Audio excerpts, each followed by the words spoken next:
désillusionner les 23, mais malheureusement les 23 aujourd'hui manquant les résistants, les 23 s'adonnent maintenant à tuer les civils.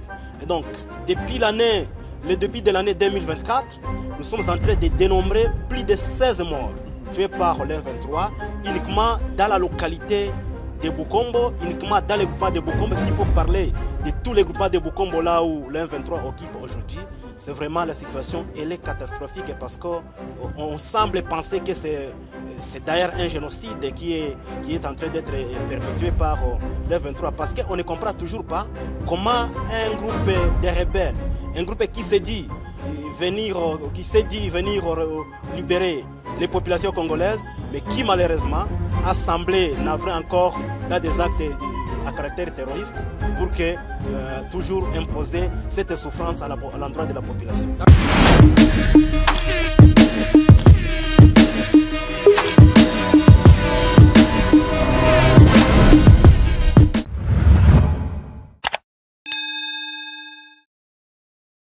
Mesdames, Messieurs, bonjour. Bienvenue sur Kivu Morning Post. Nous sommes le 16 janvier 2024.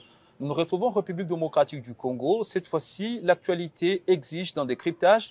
Nous allons nous rendre dans le territoire de Rutshuru pour parler de la situation sécuritaire dans cette partie de la République démocratique du Congo avec cette agression dont le pays est victime de la part de rebelles du 1-23 soutenus militairement par le Rwanda. Et pour parler de tout ce qu'il y a comme exactions commises par ces porteurs d'armes dans cette partie de la République démocratique du Congo, nous recevons le brigadier en chef, maître Héritier Gachegou, qui est l'un des pionniers du mouvement Vision pour la victoire du peuple. Maître Héritier Gachegou, bonjour. Merci. Bonjour, monsieur Ronelli. Nous avons le privilège de vous recevoir sur ces plateaux de Kivu Morning Post pour parler de la situation dans le Rutshuru, globalement, avant de parler de Bukombo. Est-ce que vous pouvez nous dire aujourd'hui quelle est la situation sécuritaire dans le Rutshuru? Merci.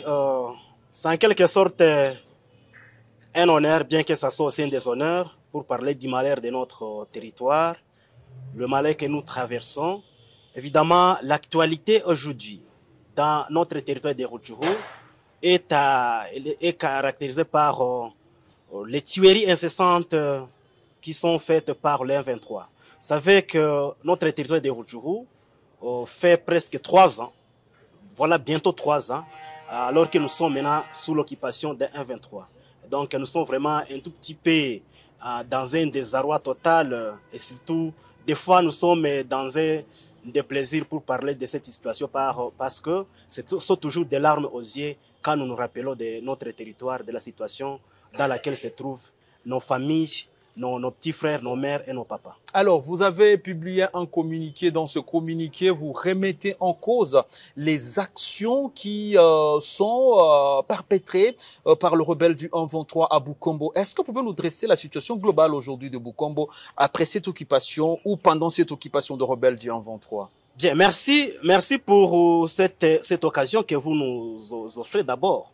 Parce que, vous savez, nous profitons toujours de plus en plus de votre micro, de vos micros, vous les amis, vous les professionnels de la plume, pour que notre cause, notre malheur soit attendu par tous les internautes possibles, soit attendu par toutes les autorités du Congo en général.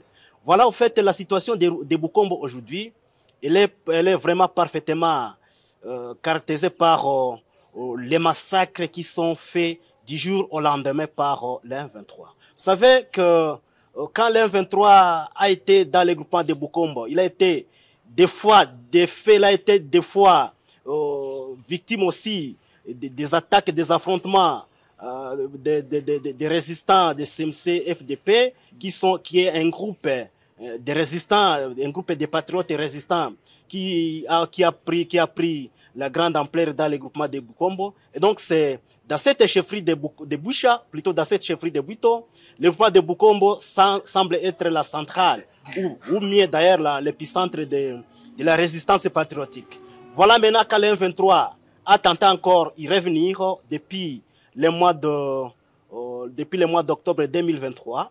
Et donc voilà, l'M23 il fait pratiquement 3 mois aujourd'hui, alors que le CMC a pris toute la démarche pour défaire, des fois désillusionner les 23. Mais malheureusement, les 23 aujourd'hui manqua les résistants.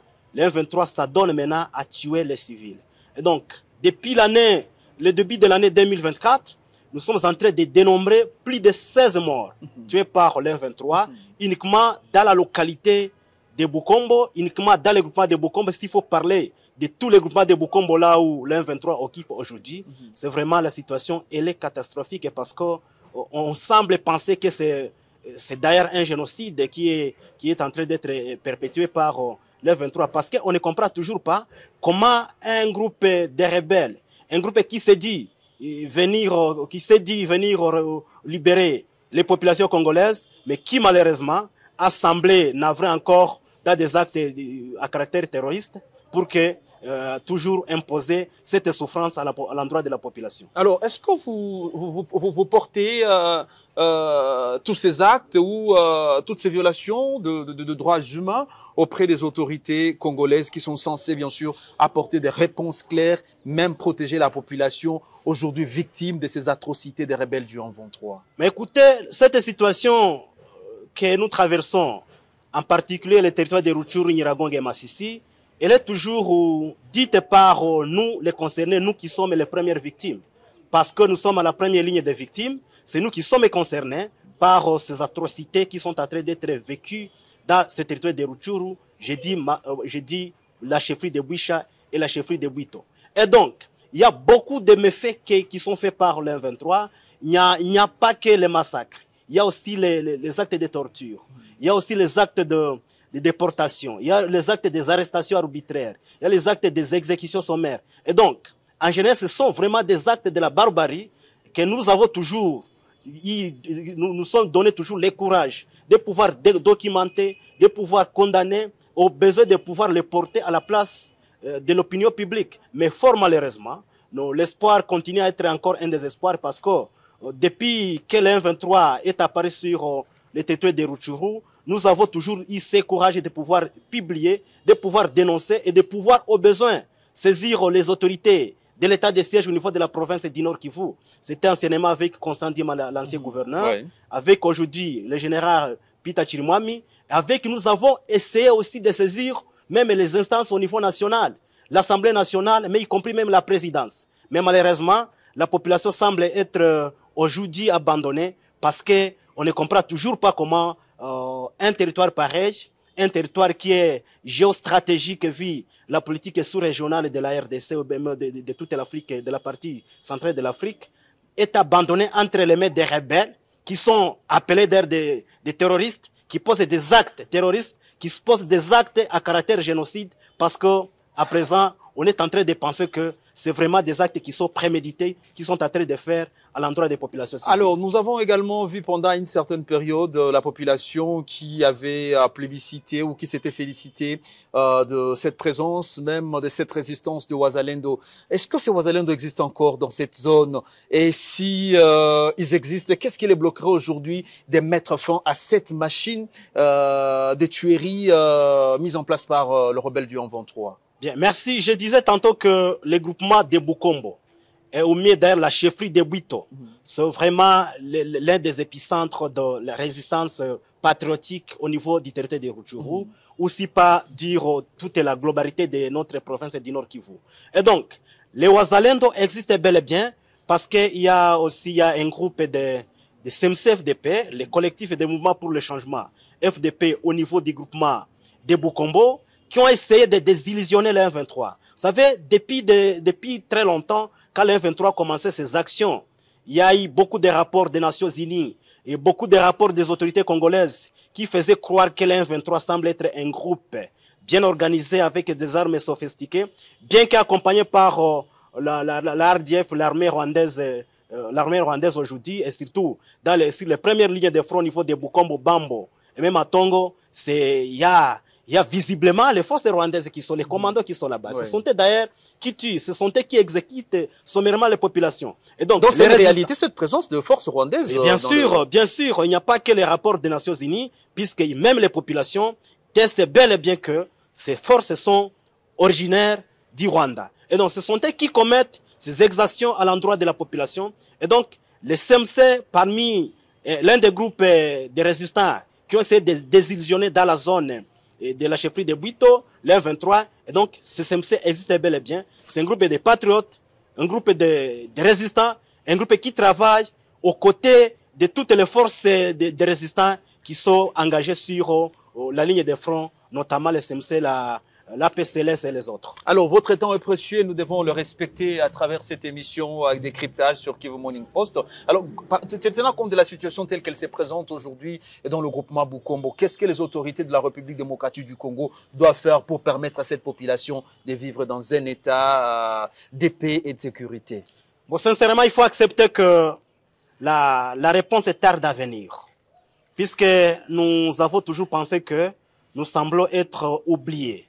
Le chef de l'État a toujours promis de pouvoir ramener la solution à toutes ces populations qui souffrent à cause de la persistance des actes de génocide et des actes barbares d'un 23. Mais malheureusement, la solution tarde à venir parce que depuis que la RDC s'est inscrite dans la démarche de la démocratie, dans la démarche d'organiser des élections dans les derniers semestres de l'année passée, en tout cas, la solution d'un 23 semble perdurer alors que la souffrance est au guide, la souffrance est au zénith.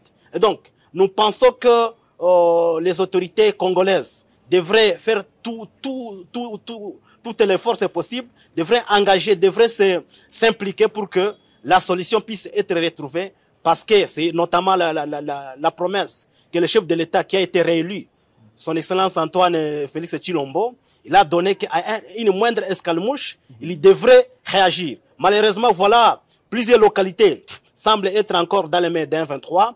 Plusieurs populations congolaises sont victimes de tueries par l'M 23. Mais malheureusement, le chef de l'État continue toujours à penser que peut-être l'effectif des victimes n'est pas encore atteint. Mais nous pensons que peut-être, s'il attend que peut-être les victimes soient encore à 1 million, à 10 millions de personnes, nous pensons que notre territoire sera déjà un territoire qui ne sera plus encore habité, qui peut-être sera habité par de nouvelles populations qui proviendraient d'ailleurs. Voilà, donc nous lançons vraiment un cri d'alarme pour que nous puissions être attendus, pour que ces territoires, Masisi, Rutshuru et Nyiragongo, pour que ces populations recouvrent encore la paix et la quiétude. Mesdames, Messieurs, vous avez suivi ces plaidoyers de Héritier Gachagou, brigadier en chef du mouvement citoyen Vision pour la victoire du peuple. Il est en train d'appeler les autorités congolaises à agir parce que la situation dans le groupement Bukombo en territoire de Rutshuru nécessite une action urgente de la part de l'autorité. Ça fait beaucoup de mois, presque plus d'une année, que ces territoires est sous occupation rebelle. Et d'autres pays voisins en profitent pour y mener des opérations de n'importe quelle envergure où des populations sont tuées, des populations sont massacrées. Pourquoi ce silence des autorités? Il est temps d'agir. Maître Héritier Gachagou, merci d'avoir accepté de répondre à nos questions. Merci également. Merci. C'est la fin de cette production, mesdames, messieurs. Merci de l'avoir suivi. Je vous retrouve très prochainement dans un autre numéro.